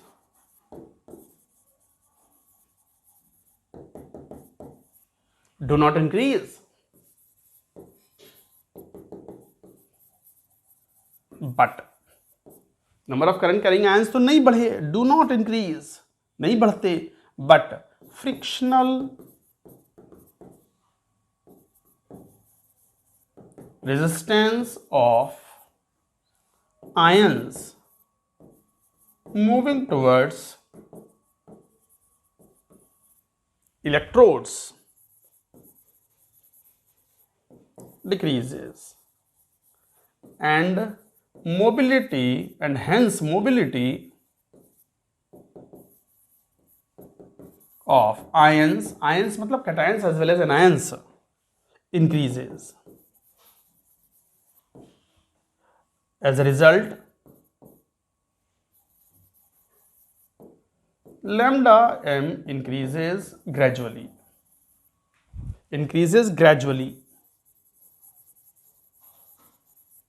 on dilution for strong electrolyte.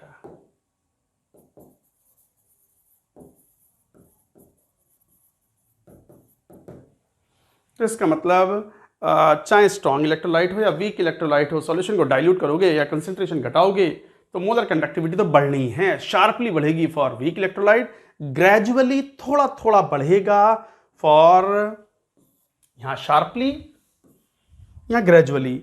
Strong electrolyte के लिए बहुत थोड़ा सा बढ़ेगा क्योंकि नंबर ऑफ आयंस नहीं बढ़ रहे, बस फ्रिक्शनल रेजिस्टेंस कम हो गया तो थोड़ा सा मोबिलिटी बढ़ जाती है आयनों की मोबिलिटी बढ़ेगी तो थोड़ा सा कंडक्टेंस बढ़ जाएगी, फास्ट मूव करेंगे आयंस।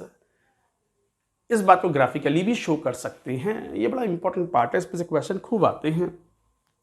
ग्राफिकली शो करेंगे, जरा यहां तक की बात लिखो तो सही एक बार।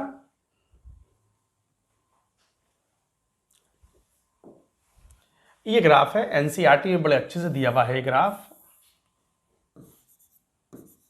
Lambda M versus square root of concentration C, concentration of solution. तो ग्राफ कुछ ऐसा आता है, देखो ये एक्सपेरिमेंटल पॉइंट्स हैं जहां पर आपने मोलर कंडक्टिविटी एक्सपेरिमेंटली मेजर की है, बस इसके बाद का ग्राफ हमें नहीं पता कैसा होगा, पता नहीं कैसा जाएगा। और स्ट्रॉन्ग इलेक्ट्रोलाइट के लिए ग्राफ काफी ग्रेजुअल होता है।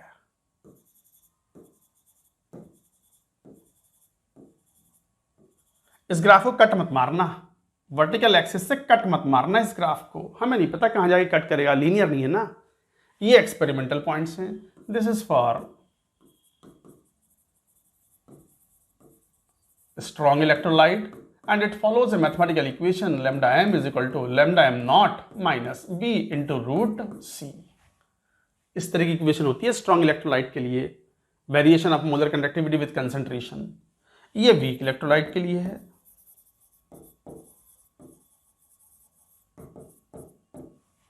वीक इलेक्ट्रोलाइट ग्राफ इस टाइप का होता है। अच्छा, वीक इलेक्ट्रोलाइट में देखो शार्प वेरिएशन है,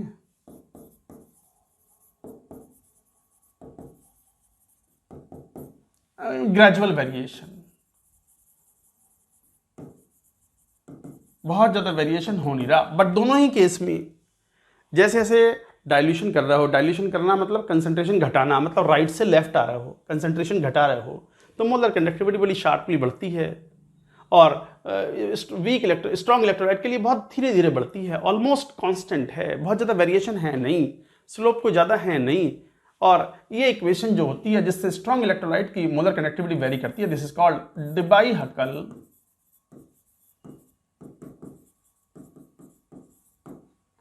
डिबाई-हकल Onsager equation. Debye Huckel Onsager equation या थ्योरी होती है फॉर स्ट्रॉन्ग इलेक्ट्रोलाइट्स के कंसंट्रेशन चेंज करने पर कैसे वेरी करेगी। हालांकि वो सब तो डिटेल में सिलेबस में नहीं होता, बट ये इक्वेशन याद रखना है, वेरिएशन याद रखना है। यहां पर जो maximum value of molar conductivity आती है, of course when concentration is approaching zero, that means infinitely dilute solution, concentration is approaching zero और dilution approaches infinite, infinitely dilute solution बोलते हैं इसको।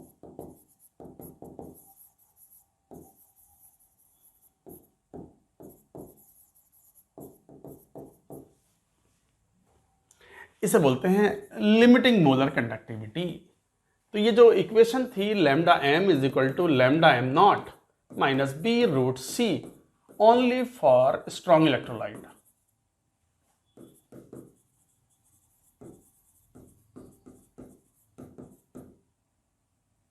स्ट्रॉन्ग इलेक्ट्रोलाइट के लिए एप्लीकेबल ये है molar conductivity at a given concentration.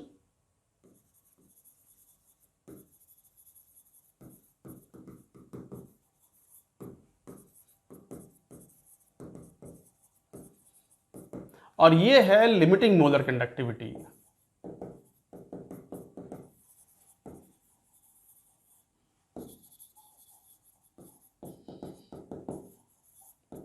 और molar conductivity at infinite dilution.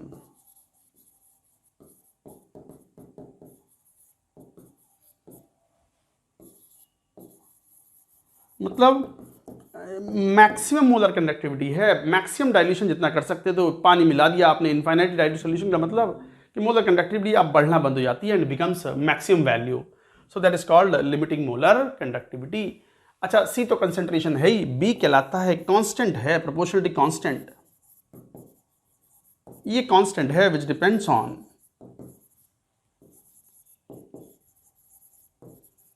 Viscosity of medium,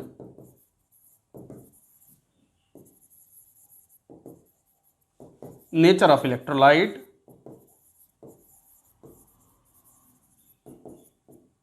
and temperature। इन सब फैक्टर्स पे डिपेंड करता है। जैसे B की वैल्यू सेम होती है अगर सिमिलर नेचर्ड इलेक्ट्रोलाइट हो, यहां पर यही लिख लो B is same for all 1:1 electrolytes of similar type।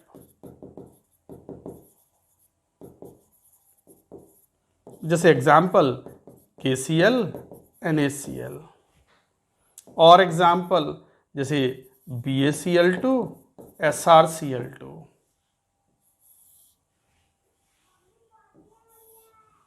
तो B की वैल्यू सेम होती है, B is same for all 1:1 electrolytes. 1:1 electrolyte के लिए बी की वैल्यू सेम होती है ऑफ सिमिलर टाइप्स। जैसे KCl और NaCl के लिए बी की वैल्यू सेम होगी, दोनों 1:1 हैं, सिमिलर टाइप के कैटायंस दे रहे हैं। BaCl2 and SrCl2 1:2 type of cation हैं। 1:2 का मतलब ये हुआ कि एक कैटायन के बदले में 2 एनायन मिलेंगे, मोलर रेशियो 1:2 है। तो BaCl2 barium chloride and strontium chloride SrCl2 दोनों के लिए बी की वैल्यू सेम होगी। हालांकि B depends on temperature, viscosity of the medium and nature of electrolyte. ये मैक्सिमम वैल्यू है molar conductivity at infinite dilution. Maximum dilute कर लो सॉल्यूशन को, concentration approaching 0, then it becomes maximum. ये तो वेरिएशन हुआ। जैसा हमने अभी समझाया भी था कि मोलर कंडक्टिविटी बड़ा ग्रेजुअल वेरिएशन है for strong electrolyte, almost constant है, ज़्यादा वेरी नहीं करती। थोड़ी बहुत अगर कंडक्टिविटी बढ़ भी रही है मोलर कंडक्टिविटी डाइल्यूशन के साथ, डाइल्यूशन बढ़ाने पर, वो भी इसलिए बढ़ रही है क्योंकि नंबर ऑफ आयंस तो बढ़ नहीं रहे, बट आयंस अगर दूर दूर हो गए तो उनका मूवमेंट थोड़ा इजी हो जाता है, हिंडर नहीं करता एक दूसरे को, फ्रिक्शन रेजिस्टेंस घटता है, इसलिए थोड़ी बहुत बढ़ गई। वीक इलेक्ट्रोलाइट में तो शार्पली बढ़ती है, बढ़ने का कारण भी है ओस्टवाल डाइल्यूशन लॉ के चलते। Weak electrolyte dissociates more on dilution, और अल्फा बढ़ेगा तो मोर number of ions will generate and accordingly molar conductance will increase sharply. But जैसे हम लैम्डा m नॉट डिसाइड कर पाते हैं स्ट्रॉन्ग इलेक्ट्रोलाइट के लिए एक्स्ट्रापोलेट करके, ये एक्सपेरिमेंटल पॉइंट्स हैं कि यहाँ पर इन पॉइंट्स पर कंसंट्रेशन पर हमने रेजिस्टेंस मेजर कर लिया, रेजिस्टेंस से कंडक्टिविटी आ गई, कंडक्टिविटी से मोलर कंडक्टिविटी आ गई। नहीं, मोलर कंडक्टिविटी फाइंड आउट करना कोई बहुत बड़ी बात नहीं है। लैम्डा m कैसे लिखते हो आप? एक्सपेरिमेंटली फाइंड आउट करना कोई बड़ी बात नहीं है। कैसे? K × 1000 अपॉन कंसंट्रेशन, ऐसे ही बोलते हो ना। और K को क्या लिख सकते हो? R, K को क्या लिख सकते हो? 1/R × L/A × 1000 अपॉन C, यही तो होता है। तो एट ए गिवन कंसंट्रेशन पता है, R को एक्सपेरिमेंटली मेजर कर लो with the help of Wheatstone bridge, तो रेजिस्टेंस मेजर कर लिया। L/A फिक्स्ड होता है, सेल के बाहर लिखा हुआ होता है कि भाई cell constant of this particular cell is this much. आ गई कैलकुलेशन, आ गया पॉइंट।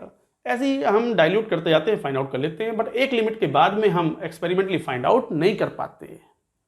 तो फिर हमें ग्राफ को एक्स्ट्रापोलेट करना होता है। ग्राफ को चूंकि लीनियर वेरिएशन है in a certain range, big range, उसके बियॉन्ड भी लीनियर होगा ये मानते हुए हम ग्राफ को एक्स्ट्रापोलेट कर लेते हैं, और जहां वो कट मारेगा graph, that is the limiting molar conductivity. But weak electrolyte में लीनियर वेरिएशन नहीं है, तो हम एक्स्ट्रापोलेट कर नहीं सकते। This weak electrolyte can not be extrapolated, can not be extrapolated unlike for a strong electrolyte.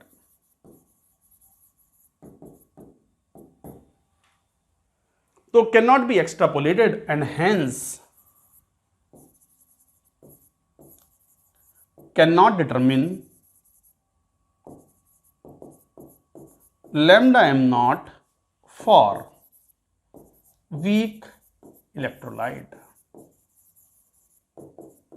Weak electrolyte के लिए लैम्डा एम नॉट हम फाइंड आउट नहीं कर सकते एक्सपेरिमेंटली, जबकि स्ट्रॉन्ग इलेक्ट्रोलाइट के लिए lambda M naught we can find out.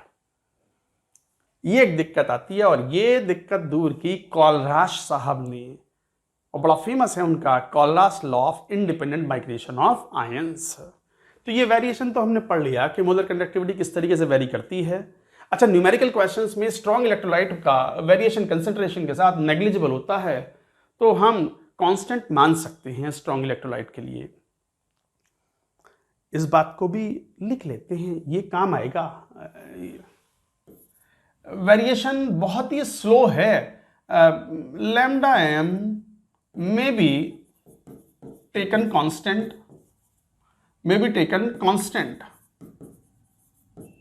For strong electrolytes in numerical questions.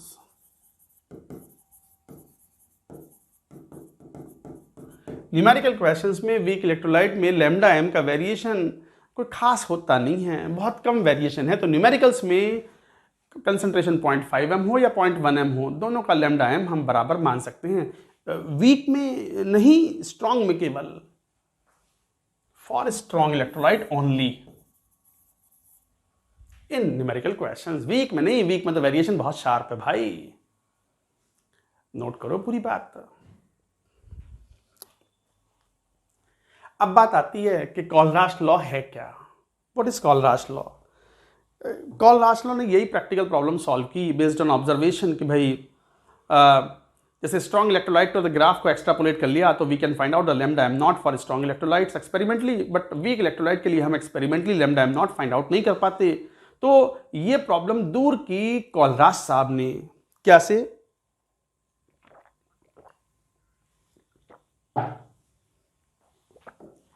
Heading लिखो,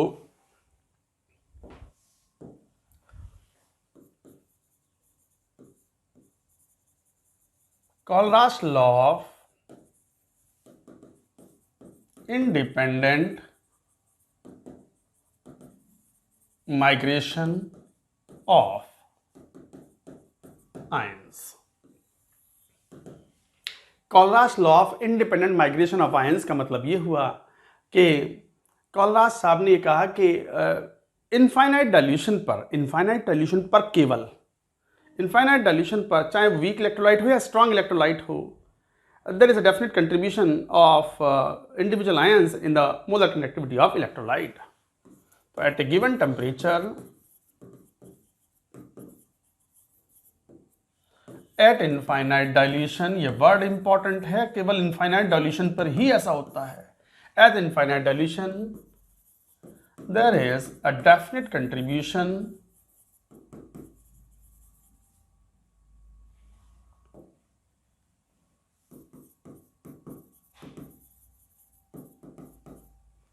of ions in molar conductivity of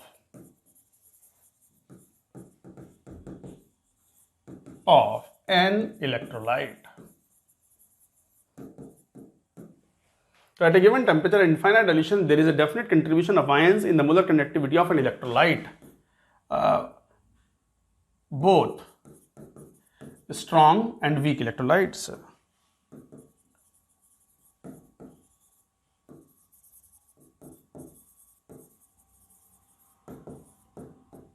तो both strong and weak electrolytes के लिए एप्लीकेबल होता है। ये क्या कह रहे हैं? इनफाइनाइट डाइल्यूशन की बात कर रहे हैं। अच्छा, इनफाइनाइट डाइल्यूशन पर मोलर कंडक्टिविटी में हम नॉट लगा देते हैं। तो जैसे कैसे? Lambda M nought of NaCl है, तो हम ये कहेंगे कि Na+ और Cl- का एक डेफिनेट फिक्स कंट्रीब्यूशन होगा इनफाइनाइट डाइल्यूशन पर। तो हम लिखेंगे lambda M nought of Na+ plus lambda M nought of Cl-। अच्छा, छोटा लैम्डा यूज करते हैं हम इंडिविजुअल आयंस की कंट्रीब्यूशन के लिए, छोटा लैम्डा फॉर इंडिविजुअल आयंस और बड़ा lambda for overall electrolyte. Not लगा दिया मतलब इनफाइनाइट डाइल्यूशन पर, eight infinite dilution. Not only strong electrolyte, week electrolyte के लिए भी एप्लीकेबल है। तो लैम्डा नॉट ऑफ CS3COOH,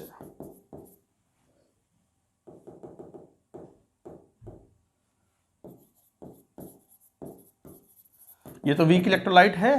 काहे का वीक इलेक्ट्रोलाइट? इनफाइनाइट डाइल्यूशन पर weak electrolyte also behave as strong electrolyte. कौन सा नियम? ओस्टवाल डाइल्यूशन लॉ, आयनिक में पढ़ते हो आप। तो वीक इलेक्ट्रोलाइट भी स्ट्रॉन्ग की तरह बिहेव कर रहा है एट इनफाइनाइट डाइल्यूशन। तो ये भी क्या होगा? Definite contribution of its cation and ion, कौन? CS3CO- and lambda M nought of H+। अच्छा, ये कहलाता है ionic conductivity of chloride ion या फिर molar conductivity of chloride ion.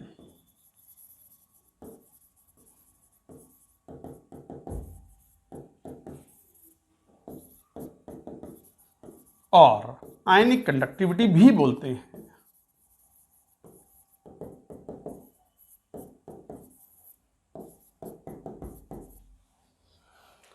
ये जो इंडिविजुअल आयंस की मोलर कंडक्टिविटी है, they are also called ionic conductivity. तो there is a definite contribution of ionic conductivities in the molar conductivity of an electrolyte at infinite dilution for both strong as well as weak electrolyte. ये है कोलराश law, ये है कोलराश law. अच्छा, जैसे ये लिखना हो lambda M nought of barium chloride लिखना हो तो कैसे लिखोगे? Lambda M nought of barium ion plus stoichiometry में बेरियम क्लोराइड में Cl2 दो क्लोराइड आयन हैं, तो 2 into lambda M nought of Cl-, ऐसे लिखोगे। बट यदि आपको लैम्डा EQ0 लिखना हो बेरियम क्लोराइड तो कैसे लिखोगे? रिलेशन था आपके पास, lambda EQ0 is equal to lambda M nought of barium chloride upon valency factor. And what is the valency factor of barium chloride? 2। तो मैं इसको ऐसे भी लिख सकता हूं कि 2 से डिवाइड करोगे, ये वैल्यू 2 है, और फिर ये एक्सप्रेशन में रख दूं ऊपर वाला, तो क्या आ गया? Half of lambda M nought of barium ion plus lambda M nought of Cl-। समझो बात को। बेरियम क्लोराइड का मोलर कंडक्टिविटी मैंने इंडिविजुअल मोलर कंडक्टिविटी के आयनिक कंडक्टिविटी के टर्म्स में लिख दिया, मगर इक्विवेलेंट कंडक्टिविटी लिखा तो इस तरीके से स्टाइक्योमेट्री मतलब वैलेंसी फैक्टर से डिवाइड किया, 2 होता है बेरियम क्लोराइड का। बट यदि मैं आयनिक कंडक्टिविटी के टर्म्स की जगह इक्विवेलेंट कंडक्टिविटी के टर्म्स में रखूं तो भी कैसे? देखो ध्यान दो, लिखना बंद करो, ध्यान दो, ये इंपॉर्टेंट है। तो हाफ इंटू, आपको पता है ये क्या है? Lambda M nought of Ba2+। आपको एक बात पता है, लैम्डा EQ, छोटा lambda EQ nought of barium 2+ क्या हो जाएगा? Lambda M nought of barium 2+ into its valency factor. और what is the valency factor? Valency factor 2 है। बेरियम का आयन का वैलेंसी फैक्टर 2 है फॉर बेरियम 2+।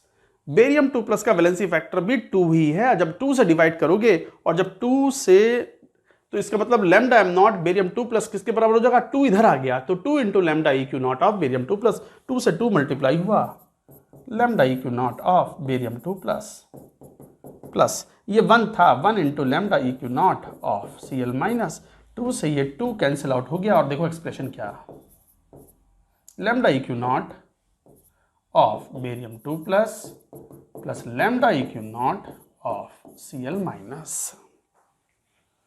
यही फंसते हैं बच्चे, सावधान, वेरी इंपॉर्टेंट। यही फंसते हैं बच्चे। एक बार पूरी बात लिखो, मैं समझाता हूं इसको, पूरी बात को। अभी समझ में आ जाएगा आपको क्या बात कह रहे हैं। सुनो, जब मैं ओवरऑल बेरियम क्लोराइड का किसी इलेक्ट्रोड का लैम्डा एम नॉट लिखता हूँ, molar conductivity of the electrolyte, तो वो इंडिविजुअल आयंस के टर्म्स में स्टोइकियोमेट्रिक कोफिशिएंट आने थे, आ गए। लैम्डा ई क्यू नॉट लिखता हूँ तो जैसे मैं वैलेंसी फैक्टर से डिवाइड करता था कर दिया, 2 से डिवाइड होकर के आ गया। बट अगर मैं बड़ा लैम्डा ई क्यू नॉट छोटे लैम्डा ई क्यू नॉट के टर्म्स में लिखता हूं तो स्टोइकियोमेट्रिक कोफिशिएंट नहीं आते।